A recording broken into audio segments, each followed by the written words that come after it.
Municipality issue పైన ఇవాళ హైకోర్టులో విచారణ జరగనుంది. కౌన్సిలర్ యాదగిరి కిడ్నాప్ పైన హేబియస్ కార్పస్ పిటిషన్ దాఖలైంది. ఇవాళ యాదగిరిని హాజరుపరచాలని హైకోర్టు ఆదేశించింది. పోలీస్ కస్టడీలోనే కౌన్సిలర్ ఆకుల యాదగిరి ఉన్నారు.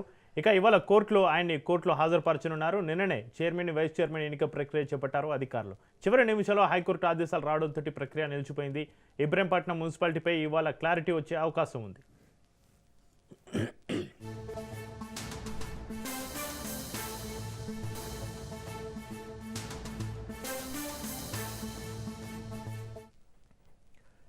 ఇబ్రహీంపట్నం మున్సిపాలిటీ ఇష్యూ పైన ఇవాళ హైకోర్టులో విచారణ జరగనుంది. కౌన్సిలర్ యాదగిరి కిడ్నాప్ పైన హేబియస్ కార్పస్ పిటిషన్ దాఖలైంది. ఇవాళ యాదగిరిని హాజరుపరచాలని హైకోర్టు ఆదేశించింది. పోలీస్ కస్టడీలోనే కౌన్సిలర్ ఆకుల యాదగిరి ఉన్నారు. ఇవాళ ఆయన కోర్టులో హాజరుపరచనున్నారు. నిన్ననే చైర్మన్, వైస్ చైర్మన్ ఎన్నిక ప్రక్రియ చేపట్టారు అధికారులు. చివరి నిమిషంలో హైకోర్టు ఆదేశాలు రావడంతో ప్రక్రియ నిలిచిపోయింది. ఇబ్రహీంపట్నం మున్సిపాలిటీ పైన ఇవాళ క్లారిటీ వచ్చే అవకాశం ఉంది. ఇదే అంశానికి సంబంధించి మరింత సమాచారాన్ని మా ప్రతినిధి ప్రవీణ్ లైవ్లో అందిస్తారు. ప్రవీణ్, ఇబ్రహీంపట్నం మున్సిపాలిటీ ఇష్యూపై ఇవాళ హైకోర్టులో విచారణ సంబంధించి మీ దగ్గర ఉన్న అప్డేట్స్ ఏంటి?